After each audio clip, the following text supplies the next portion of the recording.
Hola, me llamo Luis Montero Manglano, normalmente soy profesor de arte e historia medieval y ahora pues también escritor. Vengo aquí a presentar mi segunda novela, que es La mesa del rey Salomón, la primera de la trilogía de los buscadores. Aventura, intriga, emoción, bueno, pues esperando que le guste a la mayor cantidad de gente posible. No, la verdad es que no ha surgido de la misma forma que la última novela. La última novela surgió porque nadie me la pidió, por así decir. Entonces ahí me desmelené un poco más a la hora de desarrollar pues, el argumento y todo. Esta atiende a una petición pues, concreta de Plaza Janés, pues ellos quieren trabajar conmigo, me piden que les presente una serie de argumentos, yo lo hago, pues esto ya hace algún tiempecillo, ellos escogen uno parecido al que luego cristalizaría la forma de La mesa del rey Salomón, y yo sobre eso empiezo a trabajar. ¿De dónde sale esa idea en concreto? Bueno, yo hace tiempo tenía, digamos, como dos aspiraciones, ¿no? dos intenciones como escritor. Por un lado, quería escribir una novela que fuera de aventuras clásica. Pues ahora hay mucha novela de aventuras, ¿verdad? Pero yo creo que se ha perdido un poco el sentido de la novela de aventuras de toda la vida, de la mesa de las minas del rey Salomón y ese estilo. Esas novelas de aventuras en las que el personaje protagonista se quita el polvo y las telarañas de la cabeza y tal. Pues lo clásico, ¿no? Casi la decimonónica, podríamos decir. Entonces quería escribir algo así. Y por otro lado, yo como profesor, pues muchas veces había hablado de un tema que a mí me interesa bastante, que a mis alumnos también les suele interesar bastante, que es el tema del llamado expolio legal español, ¿no? Que es de cómo en los años 20, 30, 40 venían coleccionistas extranjeros, americanos, ingleses, fundamentalmente estadounidenses, venían a España, como había muchísimas lagunas en las leyes de protección del patrimonio, pues ellos veían cosas que les gustaban, y cuando digo cosas me refiero a un castillo, un ábside, el claustro de una iglesia. Decían, pues esto me gusta, lo compraban y se lo llevaban y lo construían ahí en sus mansiones en California o en Chicago, en donde fuera. Y ahí me pareció que había una buena historia, ¿no? Como además ellos eran ayudados por gente que aquí en España, en el ámbito cultural, tenían muy buena fama. De hecho, algunos eran conocidos pues, por ser grandes hispanistas, personajes muy prestigiosos del mundo de la cultura, y como esos grandes hispanistas, mientras por un lado decía qué bonito España, patrimonio y tal, por el otro pues desmantelaban los edificios y los vendían al mejor postor sin que nadie hiciera nada para evitarlo, a veces pues con altas instancias incluso involucradas en el tema. Entonces, insisto, me pareció que ahí había una buena historia. Vi ahí el motor para una historia de aventuras interesante, porque me preguntaba, bueno, ¿y por qué nadie hacía nada para evitar esto? Yo pensé, ¿y si alguien hubiera hecho algo para evitarlo? Y de ahí salió un poco el tema de la mesa del rey Salomón. Sí, eso es lo que yo quería, por eso, novelas de aventuras hay muchas, se publica mucho, se escriben más todavía, pero yo, las que leía, que es un género que a mí me gusta bastante, pues echaba en falta varias cosas. Primero, pues eso, el detalle de lo añejo, de lo artesanal, de meterse en la cueva para encontrar el tesoro escondido. Segundo, que es, en general, las últimas que se escriben son novelas de aventuras tremendamente impersonales, de personajes totalmente intercambiables, protagonistas absolutamente carentes de carisma, sí, tienen un nombre y tienen poco más, es decir, lo que me está haciendo el protagonista de esa novela me lo podría hacer cualquier persona, lo podría cambiar incluso por un hombre, una mujer, por quien fuera, y no notaría la diferencia en el argumento. Entonces a mí me interesaba hacer una novela de aventuras en la cual la búsqueda del tesoro es motivada no solo por la leyenda en sí, sino por las acciones de unos personajes que son únicos, que tienen su idiosincrasia, que tienen su particular personalidad, que tienen mucho de tópico también, pero que precisamente por eso resultan reconocibles y el lector quizás se pueda involucrar más en la historia. Y que en definitiva pues, tuviera un estilo personal, que no fuera una aventura impersonal, que la pudiera narrar cualquier otra persona, sino que tuviera su estilo, su idiosincrasia, como ya he dicho. Bueno, ha sido fundamental, ha sido básico, desde luego. Hombre, ayuda mucho llevar los años que yo llevo dando impartiendo historia medieval. Yo trabajo en un centro que se encarga en hacer divulgación del arte románico, Caminos del Románico se llama, o Centro de Estudios del Románico, y hombre, eso me ha ayudado mucho.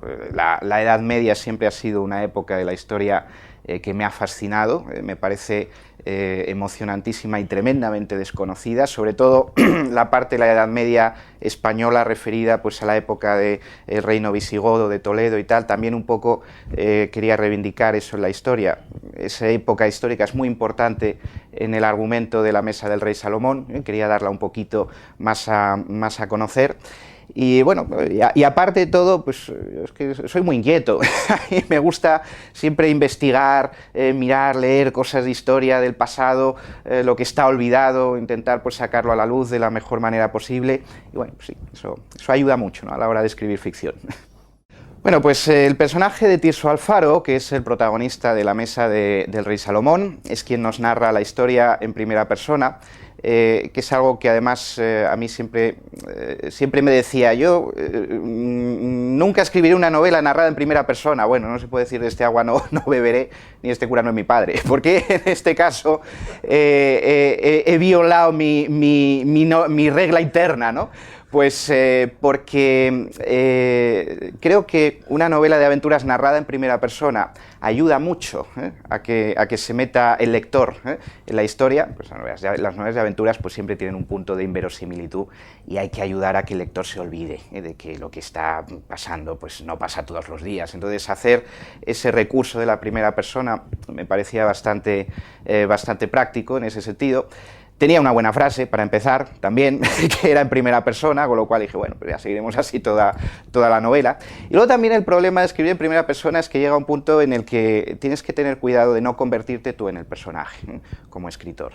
Pues, hay escritores que eso lo hacen muy bien, son capaces de escribir en primera persona, crean personajes totalmente nuevos. A mí me daba miedo no ser capaz de hacerlo y poner a Tirso cosas mías. Entonces me he divertido mucho intentando que fuera lo opuesto a mí. ¿Cómo es Tirso? Pues Tirso es una persona osada, un tanto inconsciente, pues, tiene unos conocimientos casi enciclopédicos, de repente pues, acuden a su mente cosas que tiene en la memoria que a mí no me pasa, desgraciadamente, me vendría muy bien para mi labor de profesor, pero no es así.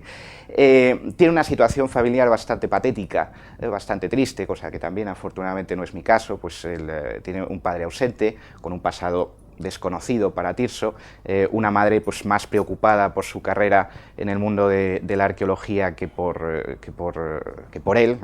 Como hay un personaje en la novela que en un momento dado dice, no, es que esta mujer hacía de madre, pero no era una madre, ¿no?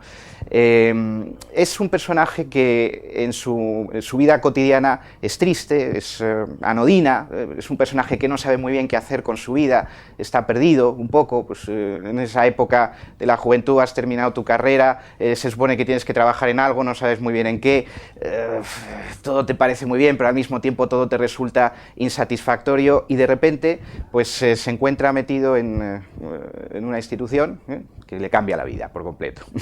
Bueno, el Cuerpo Nacional de Buscadores, en su fundación llamado Real Cuerpo de Buscadores, es una institución que opera en las alcantarillas del Estado, podríamos decir, es latrocinio de Estado, pero a alto nivel, porque es artístico. Entonces, ¿qué hace el Cuerpo Nacional de Buscadores? El Cuerpo Nacional de Buscadores de lo que se encarga es de recuperar aquellas piezas del patrimonio histórico español que fueron legalmente expoliadas, esto que decía antes, pues de los claustros, los ábsides, cuadros, obras de arte, etcétera, que no se pueden recuperar por los cauces legales y que en vista de ello, pues alguien se toma la iniciativa de fundar este cuerpo para que la recuperen de forma ilegal. Esas piezas las traigan a España de nuevo y aquí pues estén de donde nunca debieron haberse ido. El cuerpo se supone que fue fundado en el siglo XIX, bajo el reinado de Isabel II. Su primer director fue el general Ramón María Narváez, duque de Valencia, motivo por el cual desde entonces todos los directores del Cuerpo Nacional de Buscadores llevan el nombre de Narváez, el sobrenombre de Narváez, un poco pues, en memoria del primer fundador. Y bueno, pues son mezcla de aventureros, agentes secretos, buscatesoros, bohemios, algo locos y tal, e idealistas, porque nadie sabe lo que hacen, no tienen reconocimiento y aún así pues lo hacen. Bueno, no quiero spoilear mucho sobre el resto de novelas, pero mi idea es que la trilogía fuera creciendo en intensidad a medida que los libros vayan saliendo. La primera novela, La mesa del rey Salomón, es más local, transcurre sobre todo pues, en Toledo, Plasencia, pues hay una parte que transcurre en Lisboa, pero es como más local, más castiza. Entonces mi idea es que a medida que va transcurriendo la trilogía, esta se vuelva más cosmopolita, ¿no? En la segunda entrega, pues, gran parte de ella tendrá lugar en África, en el Malí, concretamente. La tercera entrega, pues gran parte de ella será en Sudamérica, sin perder nunca pues ese componente castizo, ¿no? hispano, que creo que es importante para la novela.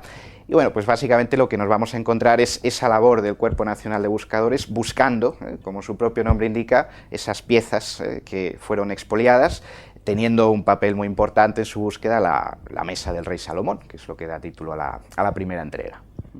Bueno, yo cuando escribo tengo una mezcla de caos y planificación, digamos. Por un lado sé dónde quiero ir, sé a dónde quiero llevar la historia, pero por otro lado pues lo que tengo es un guioncito que lo voy siguiendo. En el caso de la trilogía de los buscadores, hombre, hay que tener en cuenta que, pues como decía al principio, era una idea de varias que yo presenté en su día a la editorial, es decir, estaba igual de planificada que lo estaban las otras 12 o 13 ideas que yo presenté en su momento. Entonces, en un momento dado dicen, vamos a ello, a esta. Empezó como una sola novela, no como una trilogía. En un principio era una novela cerrada. Cuando se leyeron el primer borrador dijeron, oye, pues la historia está bien, creemos que tiene tirón para alargarla a otras dos novelas más. Claro, mi primera reacción fue un poco de susto, decir, no, haz otras dos. Yo, bueno, vale, está bien, pero es verdad, la verdad es que la idea era tan sugestiva que podían salir otras dos novelas sin mayor problema, una trilogía entera sin mayor problema. Y surgió en poquito tiempo. O sea, estaría hablando a lo mejor de unos 2 años, poco menos de 2 años, lo que tardé en planificar y en escribir la mayor parte de la trilogía. La tercera está en ello, no está todavía terminada, pero está en ello. Pero vamos, poco menos de 2 años fue lo que tardé. Si la idea es buena, sale sola.